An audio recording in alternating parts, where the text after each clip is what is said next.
Hola, hola, hola. Muy buenas. Aquí estamos con...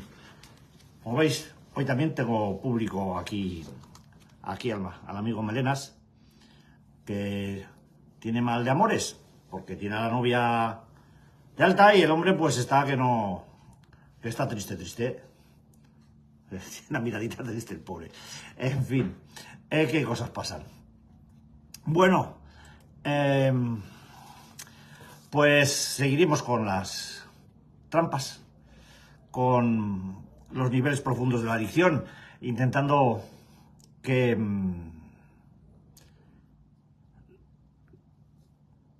quizá el profundizar en las heridas pues sea un tanto molesto, y yo lo entiendo, es natural, pero más molesto es tener dentro dolor y no saber por qué te duele. Bien, hemos visto las tres primeras trampas, hemos visto el proceso del infantilismo inicial y la inmadurez, hemos visto la falta de honestidad, la mentira como resorte automático. Ayer vimos tres perlas infames de la adicción activa: la amargura, la culpa y el resentimiento. Y hoy vamos a hablar también no de la culpa, sino de la culpabilidad y del castigo, que sería la cuarta trampa, ¿no? ¿Y por qué es esto? Pues porque de una forma u otra acabamos, sobre todo en la actividad, pues señalados, acusados, nos humillan, nos avergüenzan o nos vemos humillados y avergonzados, y al final vamos desarrollando un reflejo condicionado de culpa. Así que nos avergüenzan y nos avergonzamos. En cantidad de situaciones nos vemos insultados o agredidos, padecemos accidentes, el daño de la mentira descubierta, y todas estas situaciones van creando un intenso y permanente sentimiento de culpa y además de vergüenza. Es decir, que a pesar de nuestra rebeldía natural, nuestro inconformismo, nuestra tendencia a la subversión, somos muy subversivos, ¿no? A pesar del cinismo del que hacemos gala en cantidad de ocasiones y del descaro que otras veces llevamos para adelante, ¿no? Pues en realidad somos los que más nos condenamos, los que más nos rechazamos y los que más nos odiamos a nosotros mismos. Y por decirlo de una manera clara, nos metemos en unas posturas de saboteo al éxito y de no me lo merezco. Permanentemente nuestras actitudes van en ese sentido. A veces consciente y a veces inconscientemente nos saboteamos cualquier tipo de situación que nos favorezca, ¿no? Como si no tuviéramos derecho a que las cosas nos salieran bien o a tener un cierto éxito en cualquier caso. La pretensión de que cuando todo va bien algo tiene que ir mal, porque no puede ser que todo vaya bien, ¿no? Es decir, usamos la culpa de una manera totalmente negativa para justificarnos, como la vergüenza y como todo lo demás. Todo lo que sea malestar interno y daño propio, pues es una excusa para consumir. Y nos sirve. Y es que si tú, cualquiera que uno se llega a creer, yo al menos me creía, que cualquiera que llevase por dentro los procesos de culpa y de angustia y de vergüenza que llevaba dentro, pues cualquiera que viviese de esta manera, pues haría lo mismo que yo hacía, que sería consolarse con un buen montón de tragos, y en mi caso de cigarros, y permanentemente saboteándome cualquier tipo de éxito y con la excusa de en el fondo no me lo merezco, ¿no? Así que yo tendría que entender, para empezar, el porqué de estas posturas. Porque la señalización, la acusación, la humillación, el avergonzamiento a que somos sometidos en demasiados casos en determinadas situaciones de la trayectoria activa, pues tienen que ser puestos bajo lupa. quiero decir que en muchas ocasiones, al menos en mi caso, no sé cómo decirlo, es que no sé si yo era sometido a señalamiento o humillación, o era yo mismo el que me sometía al señalamiento, ¿no? Y a la humillación. Era yo el que buscaba argumentos en las miradas o en las posturas de los demás para sentirme señalado, acusado, humillado y avergonzado. No es que me avergonzaran, es que yo me avergonzaba, y para no echarme la culpa a mí de mi propia vergüenza, pues me hacía creerme a mí mismo que los demás me avergonzaban, y así me resentía con ellos, y así desechaba la culpa a ellos. Y en cantidad de ocasiones los insultos eran provocados, las agresiones eran provocadas por mí, los accidentes eran provocados por mí. Y desde luego las mentiras descubiertas tenían que ver con que estaba continuamente mintiendo, ¿no? Entonces, el sentimiento ese de culpa y vergüenza que yo llevaba encima tenía mucho que ver con procesos internos míos. O sea, no tiene la culpa la gente de estas cosas, no tenían los demás la culpa, era yo el que me avergonzaba. Era yo, ven aquí, ven aquí. Entonces, el echar balones fuera en esta historia, pues tiene mucho que ver con la proyección de los procesos. Y el otro extremo de toda esta historia que yo me montaba para poder consumir de alguna forma justificadamente, pues el otro extremo es el ponerme en un estado de rebeldía, de subversión. No aceptaba ningún tipo de orden, ni de imposición, ni de comentarios de nada ni de nadie. Era un cínico absoluto, y cuando estaba con el morro caliente, pues descarado, ¿no? Y a pesar de todo eso, la sensación interna de odio y de rechazo a mí mismo fue la que me llevó a sabotearme el éxito y a cualquier éxito, y no me lo merezco. Porque, hombre, yo hice muchas cosas mal, pero alguna que otra pues hice bien. Desde luego, me caí y metí a mi familia en la puñetera ruina, pero la saqué. Y la saqué bien. Quiero decir que después de tanto fracaso y de tanto golpe, pues yo me levanté, a pesar de las borracheras, me levanté y conseguí una situación desahogada para mis hijos y para mí, ¿no? No hemos pasado, después de aquello no ha habido más estrecheces, ¿no? Yo me he ganado la vida bien, trabajando para una empresa en la que desarrollé mi primera profesión, y bueno, pues no me podía haber vanagloriado del hecho de... pero vamos, que daba por supuesto que todo aquello que me metía lo podía sacar para adelante, pero siempre con la sombra del fracaso detrás, ¿no? Ya me había llevado 2 palos bien gordos y siempre estaba no tenía tan claro si yo me merecía todo esto. Saboteo al éxito te lleva a la amargura, y el no me lo merezco te lleva a la amargura existencial. Y la amargura existencial te lleva a la necesidad patológica de aprobación, al estar siempre pendiente de que todo el mundo apruebe las cosas que haces, ¿no? ¿Qué decir del tema del éxito y del no me lo merezco, del saboteo? Pues bueno, hay una especie de escalera. La culpa genera vergüenza. La vergüenza, falta de autoestima y autorrechazo y odio hacia nosotros mismos. Y eso es lo que nos produce esa necesidad neurótica de expiación, de pagar, que se manifiestan en el saboteo al éxito y en el no me lo merezco. Es decir, la culpa hace que uno se avergüence, la vergüenza hace que uno se desprecie y se rechace, y eso es lo que te lleva a estar en una necesidad neurótica de expiar toda esa culpa, y esto se manifiesta en el saboteo, saboteándote permanentemente el éxito y admitiendo que no te mereces nada bueno que te pueda pasar. El caso es que, de una forma u otra, pues una persona que está en esta situación, como era la que estaba yo, pues lo que quiere es recuperarse, ¿no? Recuperarse y triunfar en la vida, pero de una manera inconsciente me iba saboteando a mí mismo. Y me iba saboteando con la convicción oculta de que no me merecía ni un gramo de felicidad, y de que la mejor manera de pagar todas las faltas o todos los fallos y todos los desastres que había cometido, era fracasando sistemáticamente en todo aquello que emprendía. Y es un miedo que se mantente latente.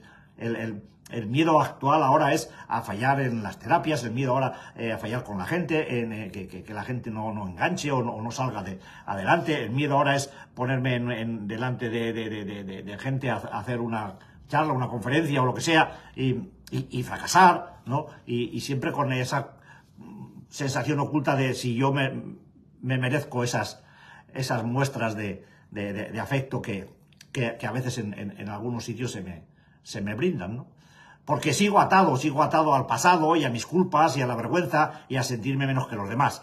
No lo hago de una manera consciente. En mi subconsciente, y a pesar del trabajo de rehabilitación, hay una serie de cargas de profundidad que cuesta mucho trabajo desenmarañar y que una vez que las desentrañas, que las sacas fuera, que las sueltas, como las estoy soltando yo ahora, la sensación de liberación que te produce el decir esto es lo que hay, también va acompañada de la duda de ¿me lo habré quitado ya? No, esa duda solamente se demuestra, se clarifica de una manera, es tirando adelante y poniéndote en los sitios, pues delante de la gente y poniéndote ante la evidencia de decir, me aceptan o me rechazan. Y si te dan en el morro, pues te dan en el morro. Pues que no sé, hijo, tuve que correr el riesgo en un momento dado de atreverme, ¿no? A decir, pues yo quiero hacer una ponencia en un congreso nacional de alcohólicos rehabilitados, y lo hice. Me dijeron que sí, lo hice.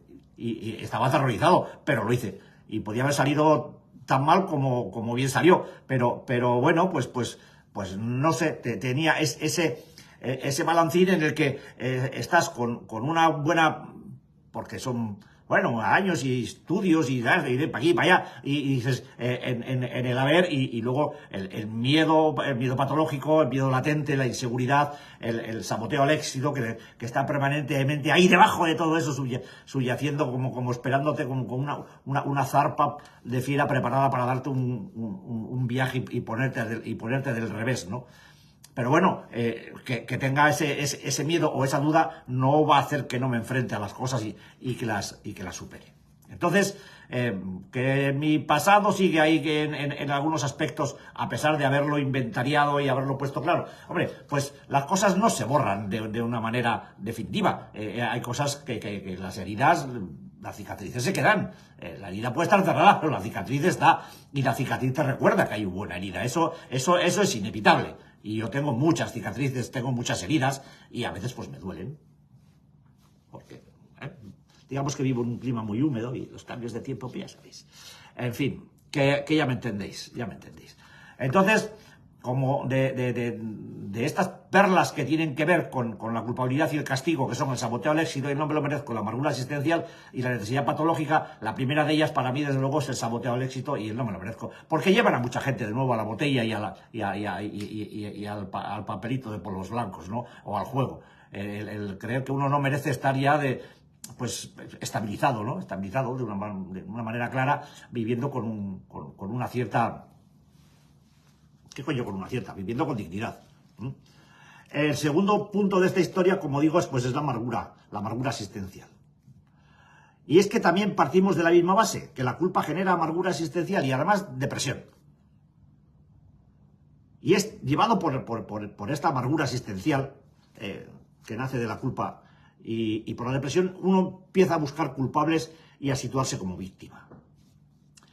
El victimismo es una cosa...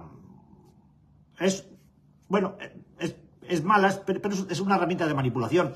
Por medio del victimismo, pues victimizándose uno puede manipular a la gente del entorno, pues con cierta solvencia. Con manipuladores como nosotros, pues hay pocos. Y tan buenos, pues casi ninguno, ¿no? Lo cierto es que, en el fondo, lo que subyace aquí en esta historia es la inseguridad y la baja autoestima, ¿no?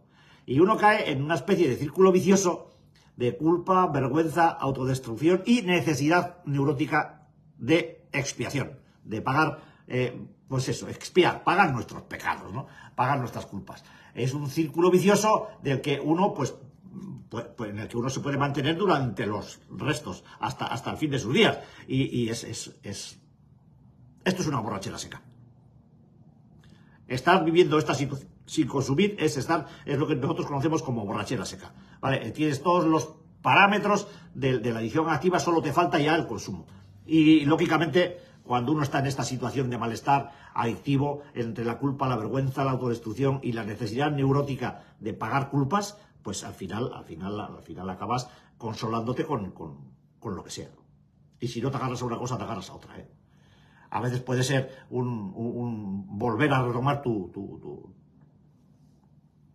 adicción principal, digamos, y otras veces puede ser pues desviarte con el tema de las compras compulsivas, la comida u otro tipo de adicción, como puede ser el juego o una cosa a la que no, digamos que no es la que te llevó a un proceso de rehabilitación. De modo que este círculo que empieza con la culpa, sigue con la vergüenza, continúa con la autodestrucción y acaba en la necesidad neurótica de expiación, es muy peligroso. La última, digamos, perla de este capítulo de culpabilidad y castigo, pues es la necesidad patológica de aprobación. Joder, lo que nos hace sufrir a los adictos esta historia. La necesidad patológica de aprobación es la que yo suelo denominar pues la mirada inquieta, ¿no? La mirada de búsqueda, la mirada de cara en cara en la que necesitas que alguien asienta algo de lo que estás diciendo, alguien te reafirme porque tú no te puedes reafirmar, ¿no? Es decir, estamos hablando de una inseguridad que nos hace estar permanentemente pendientes de lo que los demás esperan de nosotros, o mejor dicho, de lo que nosotros creemos que los demás esperan de nosotros. Que a veces puede que sea o coincida con lo que realmente esperan y a veces pues no tiene nada que ver, porque es una paja mental de las muchas que nosotros nos hacemos, pues porque tenemos una percepción de las situaciones que, como bien se puede ver por las perlas que estamos narrando estos días, pues está bastante lejos de la realidad. Pero es nuestra percepción, es lo que nosotros percibimos y es lo que nosotros nos metemos en la cabeza. Entonces, no, esta inseguridad y de estar permanentemente pendiente, esa mirada inquieta, la mirada leonina, es algo que yo luego lo he aprendido, ¿no? Que a la gente del entorno la intranquiliza mucho, porque es que parece que nos estamos sometiendo a un escaneo, ¿no? A un proceso de rayos X. Andamos ahí como buitres esperando a ver quién se mueve o quién asiente o quién despeja cualquier duda, ¿no? Fija, si en muchas ocasiones, bueno, aunque y si jode, pues que joda. Casi todos o muchos de las personas adictas que hemos sido inducidos a consumir las primeras veces, si os ponéis a pensar un poquito, por culpa de la búsqueda de aprobación. Y esto que se entienda bien. La búsqueda de aprobación estaba antes del consumo. Y consumir es, en muchos casos, repito, producto de la necesidad neurótica de aprobación. Para ser como los demás. Para hablar como los demás. Para pertenecer a un grupo. Para no quedarse aislado de la mayoría dominante, de lo que los demás hacen, de lo que los demás manejan, de lo que los demás consumen.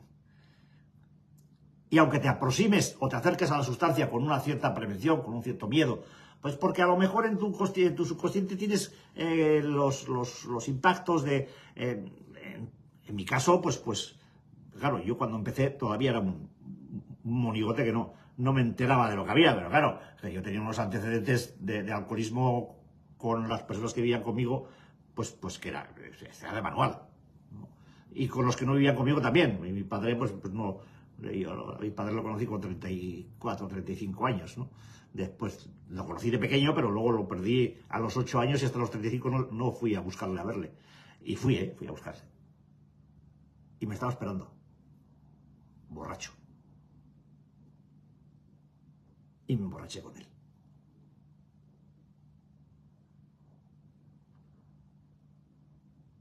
Y hablamos, borrachos. quizá ese miedo, pues llevado de una manera inconsciente en el almacén de uno, pues es verdad que al principio te hace acercarte a mí me hizo acercarme a la primera cerveza con una cierta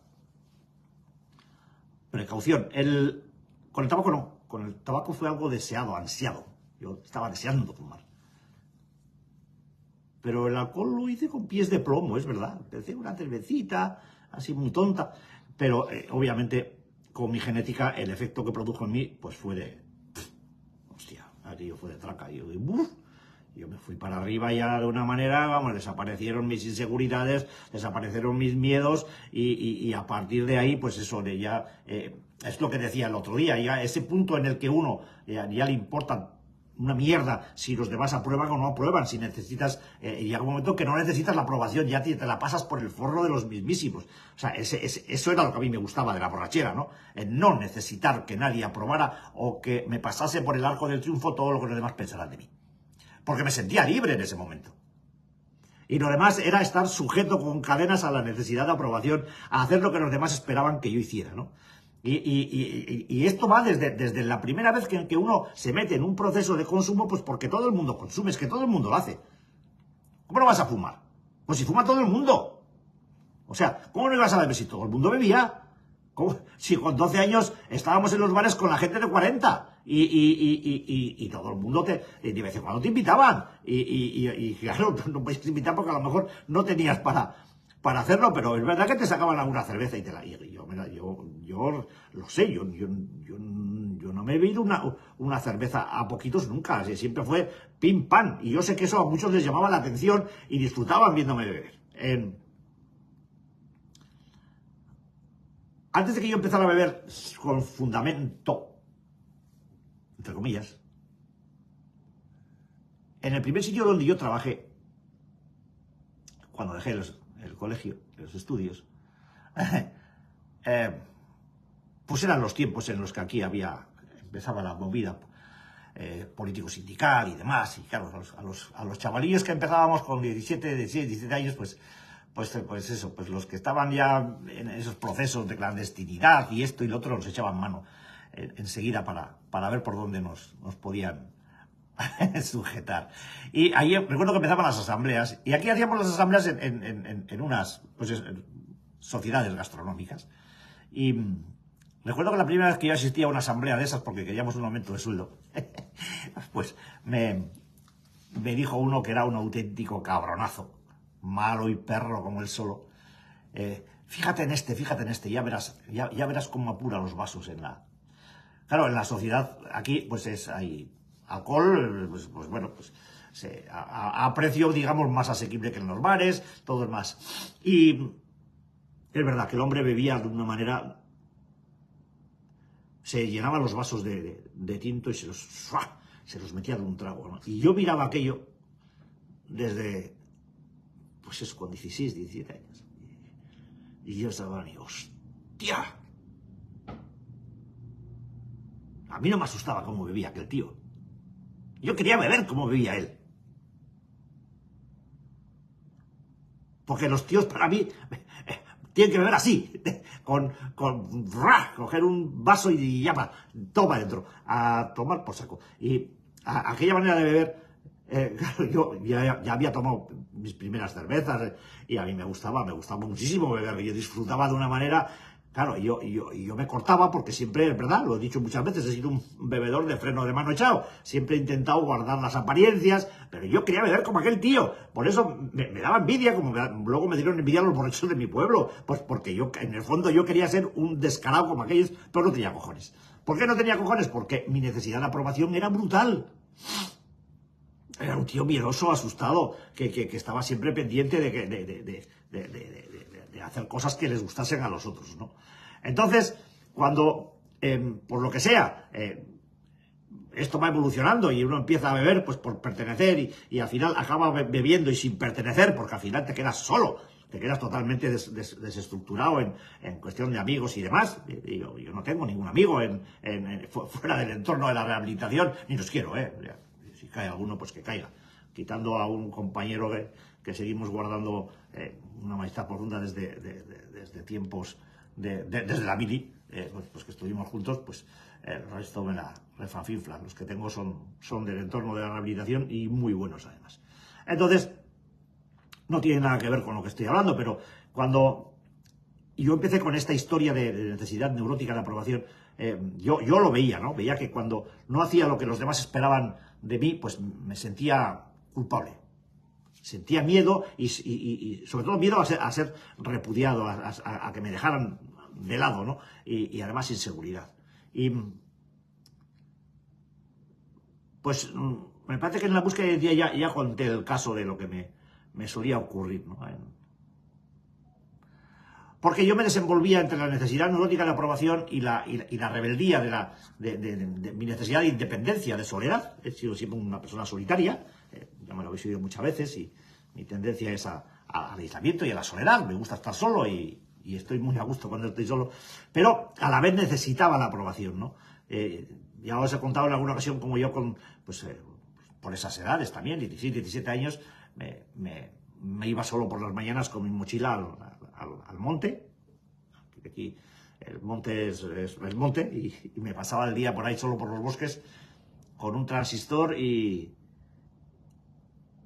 recuerdo muy bien que luego volví a un pueblo de aquí al lado, Ayartun, que había baile y tal, y donde yo acabé tocando en un grupo ahí. Madre mía. Y recuerdo cuando bajaba siempre me encontraba con la mirada inquisitoria sobre todo de un cabronazo que me miraba siempre con ojos, se reía se quería reír de mí. ¿Y de dónde vienes? ¿Y qué andas por ahí solo? ¿Qué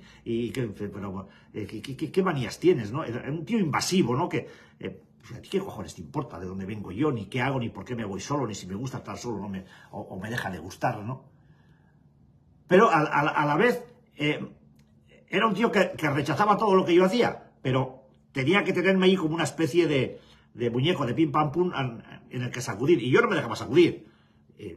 No me dejaba sacudir ni una en aquel tiempo, y menos por él. Pero a la vez estaba presionado por la necesidad de aprobación del grupo, del resto del grupo. Entonces estaba totalmente desencajado, ¿no?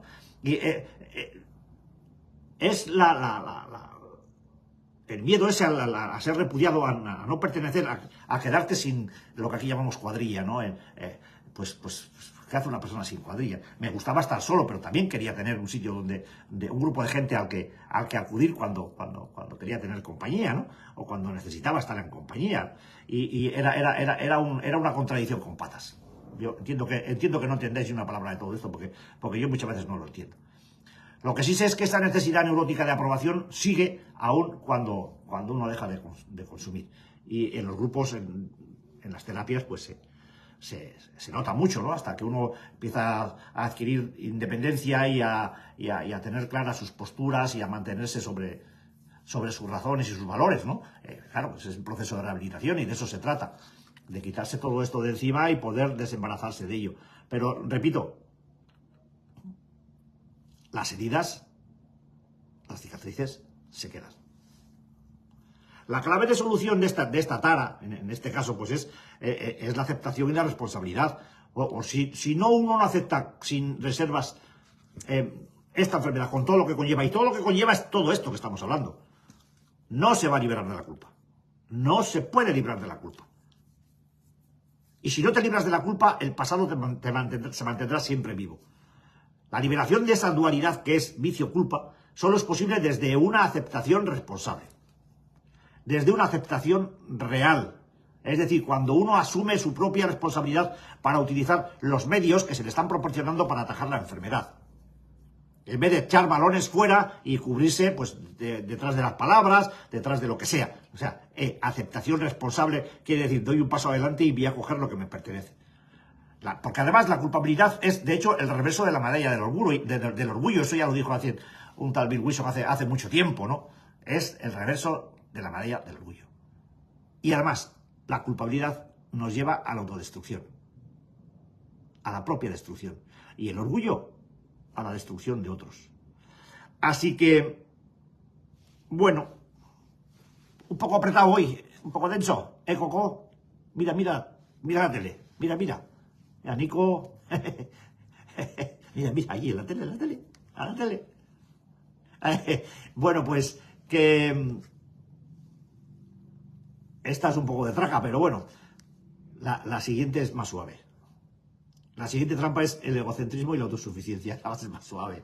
Ya veréis, no, nos vamos a hartar a reír. Mañana nos vemos si queréis. Y si no queréis, pues nada, ya sabéis, no le dais al botón y andando. Que ya vienen los Reyes Magos, ya vienen los Reyes Magos. A ver si nos echan... Coco, a ti una novia nueva. Bueno, que seáis buenos, que ya quedamos pocos. Besitos.